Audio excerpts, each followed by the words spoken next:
Hello there folks, it is TIJ Gaming and welcome back to the Football Manager 2021 Beta Save with Wolves. It's part 7 of Season 1 today and the penultimate episode of our inaugural season in the new Football Manager game. And we have been in absolutely whopping form. Before we move on to what we're going to be playing today, we have been in absolutely tremendous form. Now, I left you guys with that defeat against Liverpool and the win against West Brom, and really positively, we haven't had a loss since then.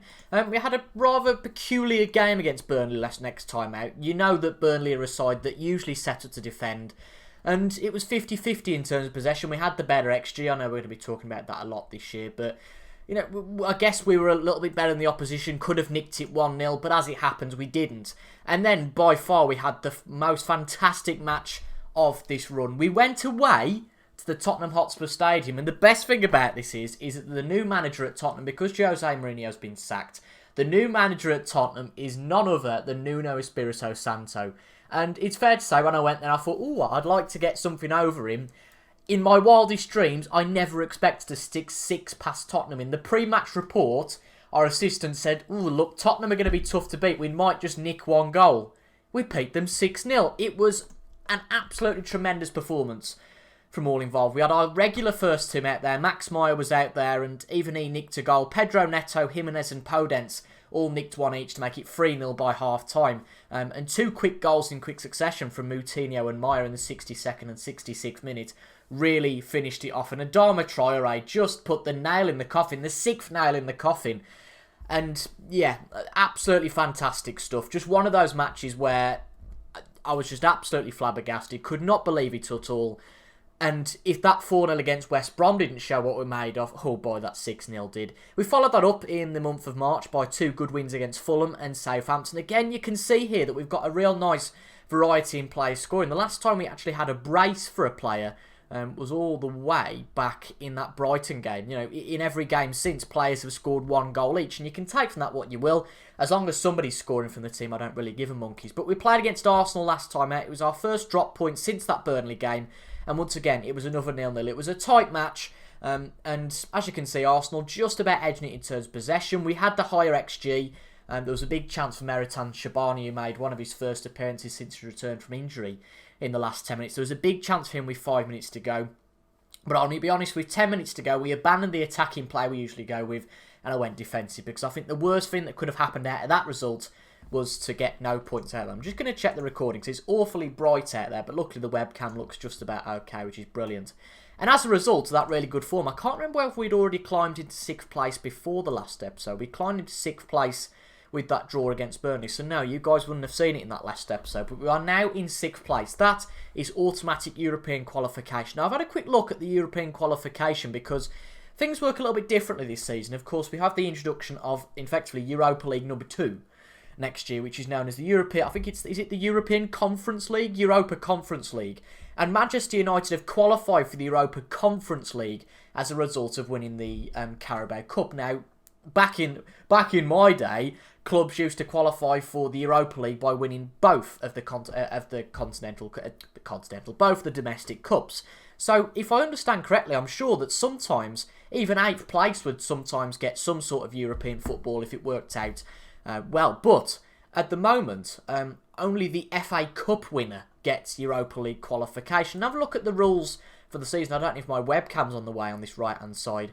You can see, if you note on that 6th place, if we finish in 6th place, we can get to the Europa League group stage dependent on the winner of the FA Cup. And I think that if it is one of those top 4 clubs that win it, then great. If it's anyone below, then that is a problem. And I think that if somebody below the likes of Leeds, for example, wins the FA Cup, I don't know if they're still in the competition, then we go, I think, to the one that's lower than that, which is the Europa Conference League playoff.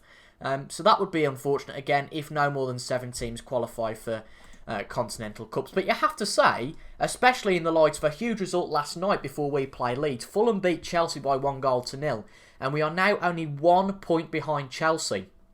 And of course, we've got this game against Leeds today, and if we can beat Leeds, we can put real daylight between ourselves and Leeds. 5 points between ourselves and continental qualification, and obviously go ahead of Chelsea for the first time, put some real pressure on them as well. And crucially, and depending on how the first 2 games go of today's episode, this might be a mega box office 3-game episode, because we've got Everton next up, and then we play Chelsea. That could be a huge game. But I suppose it really all depends on the two results that come. Before we do go into the game, I just want to check who is left in the FA Cup, just so we can have a quick perusal of that. We are in the semi-finals. We've got Chelsea, Man United, Liverpool and Huddersfield, so that's interesting. You'd expect Liverpool to go through. So I think as long as Chelsea don't win that, then 6th place should be fairly decent for the Europa League group stage. But yeah, let's get into the game against Leeds. Now, disappointingly, there are a few of these guys that have got high injury risk. We've just come back from an international break, and I'm a little bit surprised at this. But ultimately, the first team, it's one of our most important matches of the season against Leeds. Of course, it's a replay of the first match of the season where they came to Molineux and drew 1-1. But we just can't risk to not play our big boys, you can say. I think, yeah, the overall risk of injury is high, but that's the risk you have to take ultimately. So it's the normal team as usual. Meritan Shabani comes back in for a regular place. You know, there's I'm umming and ahhing between picking Adama Traore, but we'll just stick as it is. I think any late changes potentially could just be a problem and an excuse effectively if we go and lose today's match. So Shabani isn't ready for a match like this. Well, I disagree. Jones got it right starting Bolly. Jones is much better when sticking to a plan. This is good, and it's all down to the tactical work being put in. I have to say that we're just doing really well at the moment. The atmosphere in the dressing room is really good, and hopefully we can keep that going. That's what I've always found has been quite tricky in Football Manager. I can always try and muster up a good mid-season run of form, but then it always seems that, and I hope it doesn't happen this time, it always seems that we bottle it towards the end of the season. I always have sort of a 3 or 4 game run towards the end of the season where we don't quite get the results, and it doesn't happen for us. I mean, ultimately, I was looking at the start of the season of finishing at top 10. As it stands, we're 14 points clear of Tottenham, who are in 10th. So we're definitely going to finish in the top 10 unless something disastrous happens. So I guess 7th place is where we want to be next, and Pedro Neto gets the first goal of the day. That's a cracker. Really nice crossing from the side of the pitch there. It's lovely stuff. Let's have a quick look at this replay before I start discussing the permutations for the league. But it's a really nice cross there from Aït-Nouri. I think Jimenez just about gets a very light header on it. Taps it on. That might have unnerved the Leeds goalkeeper slightly, and Pedro Neto puts it in the back of the net. So thank God we picked him. I mean, Traore might have finished that off, but you simply never know. Like I was saying, 7th place was really where we wanted to get to, and now we're in 6th, and we've got the chance to go 5 points clear of Leeds United, and Daniel Podence with the second goal, 26 minutes in here. Remember when we couldn't win on the road? Yeah, that's a distant memory now, isn't it? We are looking absolutely fantastic. You'll notice in that run, we haven't conceded a goal now for 6 matches. That's a really good run we're on. And ultimately, if we can keep scoring, as I've said, I'd be happy with a draw here. I can't see us conceding 3 goals. That might have just put the jinx in it, I don't know. But 2-0 up, 26 minutes in. And of course, when we're not conceding goals and we're scoring in good fashion, our goal difference just goes through the roof. We have now got a goal difference that's higher than Chelsea's. And given that actually it's quite close between the two clubs, that could be absolutely massive, couldn't it, in the battle for what could be a 5th place finish in the league. But 2-0 up at half-time, couldn't be happy with that. We look like the better side here, and we've actually had less shots, but crucially converted more of them onto target. And I think it's very important at 2-0 up. The standard, I think, really at 2-0 up at half-time, particularly against a team that are similar to us, just to not get complacent with this. You can see that we've only had 43% of possession. I don't particularly want to back off and go counter-attacking at this point. I think it's a little bit too early for that. But 2 assists for Raul Jimenez, so very much the selfless job today. I'm going to put my arm up there just so I can see what the time is on the clock, because the sun from outside is reflecting on it. I think it is time for a few changes though today. I think Ruben Neves looks quite tired, so we're going to bring Dendoncker on for him. And we're going to give Hover a run out because Semedo was also one of those players on the high injury risk. But it looks like it's going to be pretty simple at the moment. Leeds haven't had an attack that's been on a highlight, which suggests to me that their attacks have been quite poor. They certainly haven't been fruitful, have they? But again, I'll probably jinx that by them going 2-1. It'll be a real nail-biter till the end, but maybe not. Pedro Neto! A cracking pass from the middle from Leander Dendoncker. 2 today for Pedro Neto. Thank goodness we picked him. And I think we've got 15 minutes left. It's 73 minutes, so just over 15 minutes left. A lovely assist this was from Leander Dendoncker. Found a lot of space in the middle. The Leeds defender couldn't keep up. 1, 2, 3 touches in the far post, and that was an absolutely beautiful finish. That should have finished this game off. I cannot see Leeds coming back into it now. I'm not bothered if we concede 1, even if we concede 2. The points are all that matter here, and we're going to go to counter-attacking, but that is a good ball. I think that was from Shabani, actually, to Jimenez. This could very much be a 4th if we play our cards right here. Raul Jimenez on the wing. Can't really make it happen, but Jimenez wins the ball back. Pedro Neto, can he get a hat-trick? No, he can't. And we can't keep the pressure on. It looks like it could be a Leeds counter-attack now. But just the way we wanted to start today. But we get the ball back. Daniel Podence, though, loses it. And it goes out for a corner, which obviously didn't lead to anything there. But João Moutinho looks really, really tired. So it's going to have to be... well, who do we bring on here? We've got Pacheco again. We haven't really got anyone. I suppose we do put Connor Cody in that position, which won't hurt. Connor Cody is certainly a natural central midfielder. That's where he started his career when he started with us, with Liverpool. I'll say us because I'm a Liverpool fan. He started as a defensive midfielder slash general central midfielder, so he's definitely well averse to playing there. And it looks with a few minutes to go, we're going to get a clean sheet. Looks like Everton are going to drop a few points as well. So a great weekend for us. 3 points for us. 3-0 against Leeds United. We are really one of the best teams in the league. I wouldn't be surprised if we've actually moved to first in the form book now. We were second in the form book, but we could have well moved up to first with that. And a few boring draws it seems. Man United and Man City, the two clubs that are fighting for the league this year. Liverpool and Arsenal seem to be a little bit out of it. Although if Liverpool come win their next match, I suppose they're not completely out of it. Tottenham beat Burnley by 2-0. So if you look at the cushion now, we've got 5 points between ourselves and Leeds. As I've said, if we can finish 7th, we might well get European football. But the crucial thing here now is that there's 11 points between ourselves and 8th place. There's only 24 points to play for now. And we've got a real chance of finishing at least 7th, if not higher. And I think we need to set our expectations higher. It's going to be one of those free positions. We're not going to get up to Arsenal unless they absolutely implode. It's a very similar state of play, isn't it, between us and Fulham and then us and Arsenal. 10 points is too much to make up at this point. And we're not focusing on finishing the top 4. That would actually be a disaster for us. I really do believe that getting Champions League football this year would be far too early. We want to get back into Europe, and that's exactly what we look to be doing. So next up on today's video, it's a televised match. It's a Friday night football match, which is a bit of a bummer because we won't know how Chelsea have gone, and we'll have actually played 2 more. Oh no, we won't. Sorry. Wednesday's match is Chelsea against Southampton. Now that's one you'd expect Chelsea to win, but I guess you just never know. But the next game after that is Everton against Wolves. Raul Jimenez now only 1 from the top goal scorer. Daniel Podence 9 in terms of assists. 5 player of the matches for Adama Traore. Not the best stat there with Semedo having 11 yellow cards, but it's not hurt us so far this season. So again, another win, another 3 points, and what a cracking episode it'd be if we can take another 3 against Everton. And it's at Goodison Park as well, so another 3 away points. Be a really good win that would against Everton. So just very quickly then, before we come back for the Everton match, this is a big one. Chelsea are playing Southampton tonight. Now, on the face of it, you'd probably say that Chelsea are going to beat Southampton, aren't they? You know, Southampton are 19th. It's one of those classic games where Chelsea are going to win. But in the last match, Liverpool actually dropped 2 points against them. So it's a potential, and they're not in terrible form. They got a draw against Leeds. They're definitely didn't shut up shop against us, but they've had some good wins against Crystal Palace, Everton. So you know, if we have a few lucky chickens today in Nathan Redmond, Danny Ings potentially, let's see how it goes. I think Chelsea are going to win this, and they do. 2-1. Danny Ings gets a late consolation, but not enough, unfortunately, to keep Chelsea out. But it still remains very close. Arsenal only got a point in their last game. Again, I don't think we're going to get 4th, but sky's the limit. As I've said, I don't really want to get 4th here. But another win for Chelsea. They keep the pressure on, which makes a win against Everton all the more important. This feels like it's going to be one of those matches, doesn't it, that's really going to change our season. If we can win it, we can really start to capitalise and definitely make sure we get that 6th or even 5th place in the league. And Everton aren't in the best form in the world. I suppose it's mediocre, you would describe it as. 8 points from the last 7 matches. They've lost against Southampton, lost against Man City, but crucially, in that run, I can see they've only lost a few times at home this season, looking back very quickly. They've lost against Man City, Arsenal, Liverpool again, Man United again. But it seems that Everton keep some pretty good results at home. So we've got a tough one against Everton today.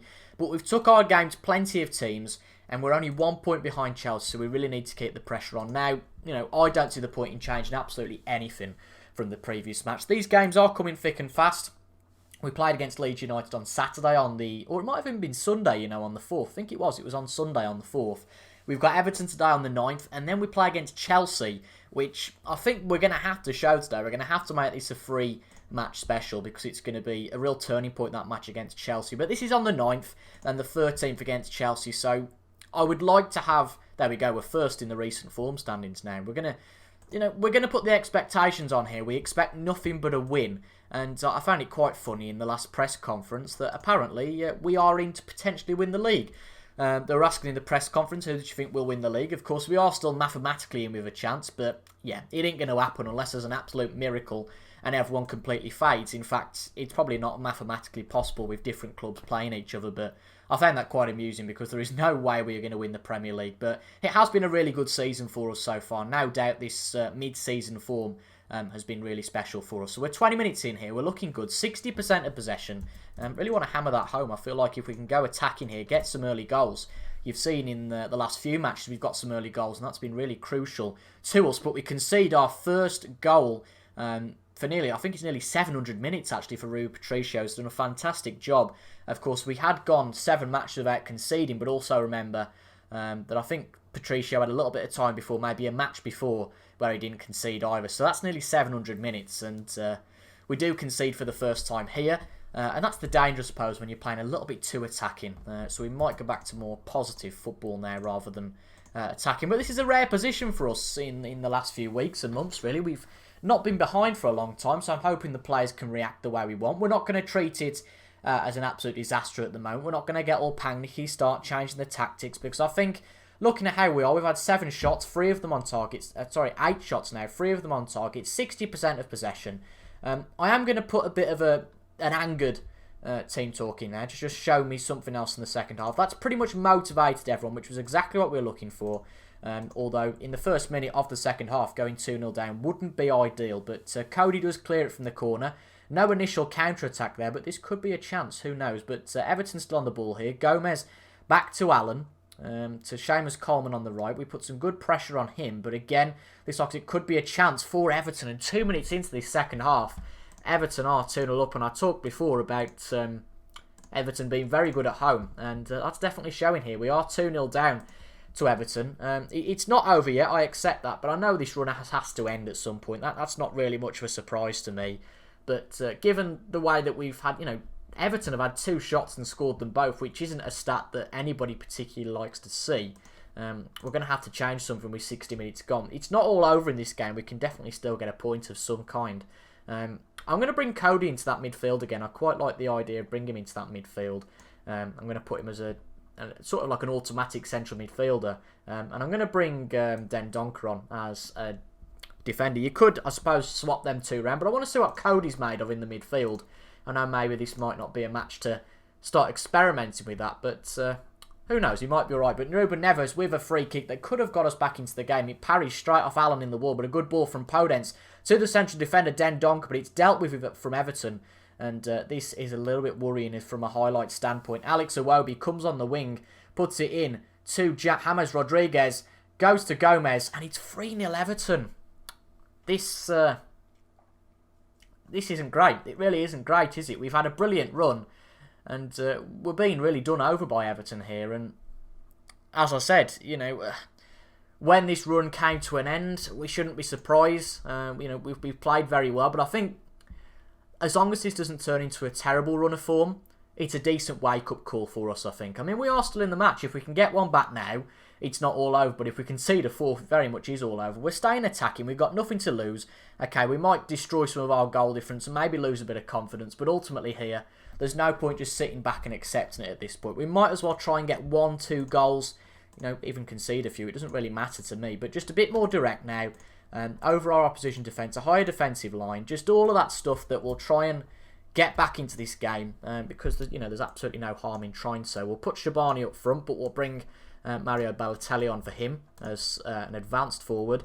We're going to bring Pedro Neto off. In fact, for Adama Traore makes sense. A player that hasn't really featured all that much, I suppose, recently. I think Pedro Neto and Daniel Podence have played really well. Current match accepted, but as long as this is just a blip, I mean, it's now a 4-0 blip, which is a real concern. But as long as this is just a blip, I'm not really concerned.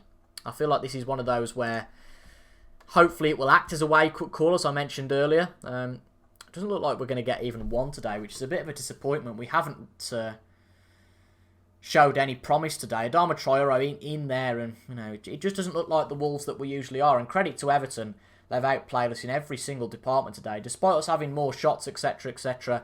That they've been the better team. Simple as, and fair dues to them. Hopefully, though, it doesn't start to get embarrassing now where we concede 5 or 6. I know we've put it on very attacking. I know that we potentially have opened ourselves up to that, but what's the harm at this point? What's the harm? We might as well just start to play attacking.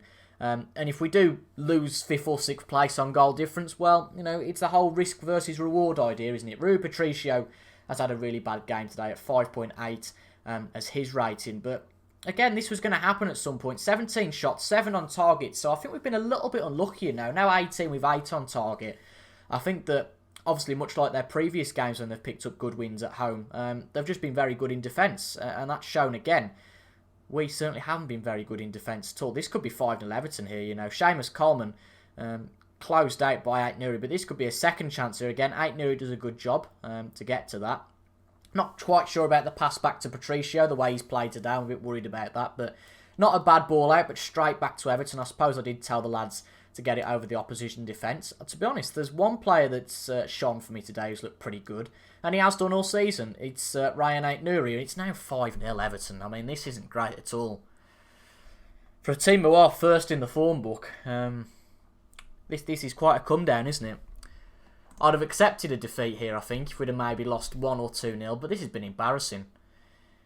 And this, as I said earlier, goes from a wake-up call to what could be now considered a bit of an embarrassment, and that's not good enough, is it? It's not good enough at all. And, well, we're going to lose for the first time in a long while, and it's not going to be just a narrow defeat. We got absolutely hammered there. And I think if there is any time to throw the water bottle, it's now. And a few players angered at that, but, if you can't throw your water bottle when you lose 5-0, then, when can you do it? But, no, I don't think there's any need to panic. I really don't. I don't think there's any need to panic at all. Yes, hopefully it's just a blip. And I definitely do think that it is time to show that match against Chelsea, because that will be a really big one for our season, just to show if that was a blip. Because if we'd have beaten Everton and lost against Chelsea, I guess we wouldn't have been concerned. But if we go and get hammered by Chelsea now, that is a real concern for us. It's really annoying now. The sun is right in that area of the screen, sort of in this area here where my mouse is, and that's really bloody annoying. Why can't it rain, for goodness sake? We're in November. But, yeah, the league table's not looking too bad at the moment, but really, we've got to get at least a point against Chelsea. With that result, we've really put the pressure on us, haven't we? It's one of those days, isn't it? It's one of those where we go, crisis? What crisis? Or we start to really worry that all of our good work this season will be undone. But if you look at the table, Leeds United lost their last match against Newcastle. It was a narrow 1-0 defeat at home at Ellen Road for Leeds. So at least that does continue that buffer between ourselves and Leeds, because if they'd have piled on the pressure by beating Newcastle, it would have been a real worry for us. So a chance missed, an opportunity missed, you have to say, for Leeds United. Even if we go and lose today's match, we know that going into the next match against Brighton, we will still be 2 points ahead of Leeds at most. But of course, it would be great to go and record a win against Chelsea today and put that gap back to 1 point. I think if Chelsea go and beat today, increase that gap, 7 points with 6 to go, with 18 points left on the table, you have to be honest, there's a low chance after then of us getting into 5th place. But we'll go out, you might think it's absolute bonkers and you might be scratching your heads. We're going to go out with the exact same team that lost against Everton, because that team has won 7 of the last... has been unbeaten even for 7 of the last 8 matches. So why on earth would we not use it? Because of one blip. If you look at the percentages game, if you try something and it works 7 times out of 8, you're not going to stop using it just because it stops working once, generally. And even if we lose today, we're playing against Chelsea, for goodness sake. I think at the start of the season, if Chelsea would have come to the Molineux, we'd have definitely accepted a draw. And that's a result I think I probably would accept today. But just to bounce back from that defeat against Everton, it's such a harrowing defeat at 5-0, it would be really pleasant to go and beat Chelsea there. Apologies if there's any light issues with the webcam. I have closed that curtain because the light was really getting on my nerves. I could hardly see the left-hand side of the screen, but it's all crystal clear now. Looking at the possession stats very quickly at the start, it seems like Chelsea have had the most of the early exchanges here. I'm going to go to a cautious mentality just to try and shut up shop at the back. I know that we've just conceded, but I think that would be a little bit of a better idea than doing maybe what we are at the moment. Just getting the wingers just to push back and help defensively, because we are being exposed, I think, a little bit from the wide areas, so that could help us out. Ait-Nouri having a little bit too much to do, perhaps, on that left wing, but it was a cracking header from Andreas Christensen. You can't doubt that. Lovely header towards Christian Pulisic, and he puts Chelsea 1-0 up, and it's a result, a scoreline that they definitely could deserve at the moment. Only 40% of possession for us. We usually play very well at home, but it's not quite happening today. But a good clearance there from João Moutinho. We really need to start going on the attack now. Shabani to Raul Jimenez. He runs through. He's going to have a shot here. He is, but it's parried quite easily, really, by Edouard Mendy. But that is shocking from Mendy. It was well handled, but he let it go out for a corner. That was an absolute disaster. But a good ball in from João Moutinho, and Raul Jimenez definitely makes Mendy pay for that mistake. Wow. I mean, Mendy will be cursing tremendously after that. He'd held that, he'd parried that. All he had to do was keep it in. Mendy went completely the wrong way. Jimenez gets his head on it. It's his 18th goal of the season. And within 3 minutes of going, oh dear, this could be panic stages, a repeat of the game against Everton, we equalise and we're going to go in at the break, 1 each. And this has been a really drab game so far, according to the XG. We are just behind them on XG, but 0.27, 0.29. Okay, Chelsea a long way up on possession, which tells me that we've been doing pretty good. But I'm just going to tell the lads that I'm not going to say I'm happy because we haven't been great. I'm just going to say we've been unlucky so far because we've not been too bad, have we, to be honest. If we can pick up a draw, as I said today, it's 1 point better than being defeated. I know that sounds very obvious, but in some games, sometimes, like we did against Arsenal when we defended for the 0-0 in the last 10-15 minutes, you just have to take a draw sometimes. And sometimes you might get something a little bit better. A good ball from Shabani through to Raul Jimenez. I thought he'd put that past Mendy. He certainly had. But he put it past Rowe's head while he did that. Goodness me. 35 minutes to go here. On the balance of it, it looks like Chelsea are probably going to win this game. But our XG is just about high. We're having a few more shots. That is encouraging to see. But it might just well be, a fairly simple chance, if you like, that just nicks this game at the end of it. Because the XG of both teams suggests that neither is really making any chance. It's one of those games that it's a real grudge match, isn't it? There's real pressure on both teams to get a result here. But a tackle from, I think it was Emerson, it didn't really work. It might have been Tomori. Is it Emerson Tomori? I can't remember now. But Ruben Neves out to Ait-Nouri. That didn't work. That didn't work at all. That put Ait-Nouri under far too much pressure. And if that results in a goal, well, that's one person's fault. And I don't have to tell you whose fault that was. It was courtesy of Ruben Neves. A cracking finish, though, from Andreas Christensen. That's an assist and a goal to his tally today. But that was shocking from, Ruben Neves. You just can't put Ait-Nouri under that sort of pressure. You really can't. That was poor play. Really was from Ruben Neves. Disappointing, that. Really disappointing. We're going to make a double substitution here. Pacheco's going to come on for Daniel Podence, I think. No, he's going to come on for Shabani. We're going to put Pedro Neto on the left and then bring Traore on the right. I think that's going to have to be how we go. I'm going to put these back to an attacking mindset now. Go back to positive. We are 1 goal behind. Maybe we can try and nick a draw again here, but if we lose, we're not necessarily going to blame Ruben Neves, but we can definitely think what might have been if Ruben Neves wouldn't have done that. But, as I said, there's no point looking at that what-if scenario because, it's always a bit of a silly one to go with, in my opinion. Going to bring Dendoncker on instead of Neves, put him a little bit further forward, put Moutinho further back. 10 minutes to go here. We're going to go attacking, tell our lads that we demand more from them. Just try and snatch a late equaliser here, because as I say, if we lose to Chelsea here, that would be quite damning to our season. Doesn't look like anything's going to happen though here, does it? We're going to just put the instructions on just to go absolutely mad for this now. Just try and get some sort of fortunate goal out of anything. Every point's going to matter here in this season. And if we do lose 5th or 6th by a point, 2 points, then it might matter. But no, it's not going to happen for us today. So quite a poor episode on the face of it, unfortunately. It's a narrow defeat against Chelsea. It didn't seem like the best game in the world, but on balance, I think according to those stats, Chelsea probably deserved it. I think we're going to tell the players we were unlucky. We played better than we did against Everton. That's definitely some sort of solace, but that's unfortunate, and it does worry me a little bit that this might be a bit more than a blip. But what better match to have next than a match against last place Brighton? I mean, you could say what better, what worse match potentially. But with 6 games to go, we really need to see how Leeds United get on. So in fact, I'm going to fast forward a few days and see what the state of play is after everyone's played 32 matches. So game 1 of 2 we're going to focus on. Before we do that, actually, it's just come up that Man United have beat Chelsea in the semi-final of the FA Cup. So by my reckoning, unless Huddersfield pull off something absolutely crazy, we should be pretty good to qualify for the Europa League group stages, even if we finish in 6th place. Of course, that's not a definite at the moment. That's what I wanted to focus on this game for, Leeds against Leicester. And they definitely haven't capitalised, have they? They've only got 1 point out of the last 2 games. We haven't obviously got any, but only 1 point for them. Fulham only just behind them now to a 2-0 victory against the Villa. So the next one to focus on, which we're going to have a look at before the end of the episode, but it's not for a few days yet. It's on the 21st of April. You can see Everton have got Liverpool. Now, you wouldn't expect Everton to win that match, but we're late on in the season. Absolutely anything can happen, so let's see what happens there. Okay, I am going to focus on one game before Leicester and Liverpool. Look at that! Arsenal, who should really have secured 6th, should really have secured 4th. I'm going to say 6th because of the scoreline Newcastle beat them by. If they'd have beat Newcastle there, they'd have put 8 points between themselves and Chelsea.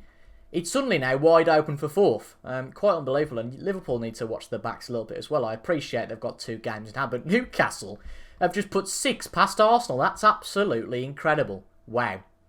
So, the last highlight of what's been a fairly long episode, but hopefully it's been worthwhile. Hopefully you've enjoyed it. I think that those 3 games are really crucial to us, and this final game is going to be crucial as Everton beat Liverpool.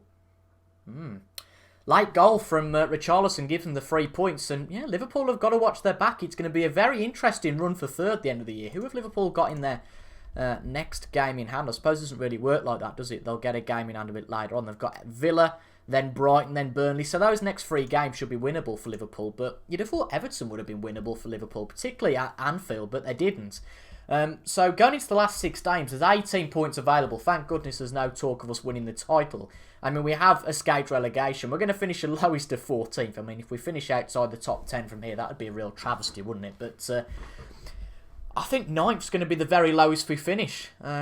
We're 4 points ahead of Leeds. There's 18 points left on the table. So if we can get 4 out of 6 wins, if we can get 12 points, I'd say that would get us there. Obviously, if we can get 4 wins out of 6, that means that Leeds have pretty much got to win every single match. So I don't see that happening. 5 wins and a draw, okay, and obviously our goal difference is a lot better than theirs. So I think 4 wins out of 6 is what we've got to target. We've got to watch for Fulham and Everton. I mean, Fulham have had an absolutely fantastic season. Leeds you kind of expect, because I think Leeds are a bit overpowered in Football Manager, but Everton, Fulham I really didn't expect to be up there, but it's been a cracking season for all of those clubs involved. So we'll come back probably for those last 2 games of the season, if not 3, because that game against Everton could well be crucial, that return leg at home. But we've got Brighton up next again. We've got to go for 3 points there. Then 3 points against West Ham. We're away against City. We could well do the league double against them, but they're going to be going for the title, aren't they, Man City? Only 3 points away from Manchester United. So very much doubt they're going to sit on their laurels. But if we can get a point out of them, that'd be fantastic. And then we've got Everton, Sheffield United, and Newcastle. So I think we can get at least 3 wins out of that last 6. Brighton, West Ham and Sheffield United should be shoo-ins for wins.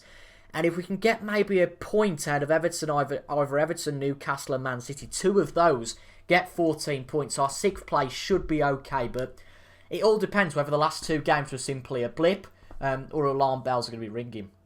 So tomorrow I'll bring you the final episode of the season. Again, it all depends what the permutations are like, whether I show you the last 3 matches or the last 2 matches. But as I said, a bit of a longer episode today.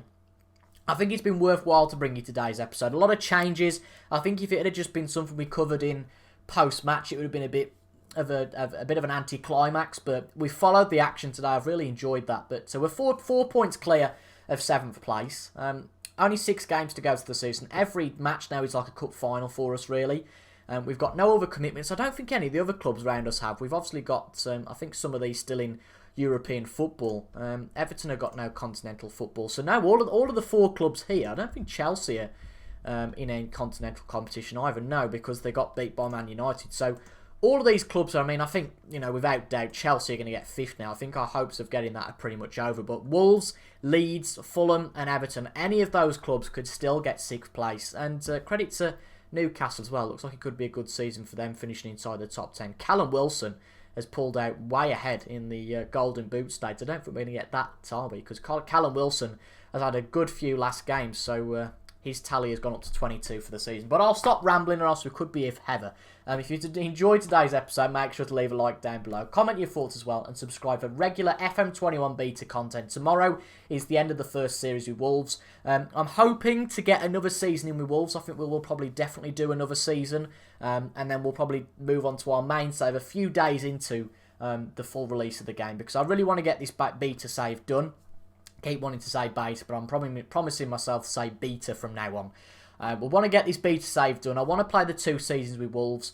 And depending on how the 2 seasons go, again, I'm not going to reveal my main save idea yet, but depending on how the 2 seasons go, this might be a platform for my main save. But as I said, thank you for watching. I've been TIJ Gaming, and until tomorrow, I will see you guys later. Goodbye for now.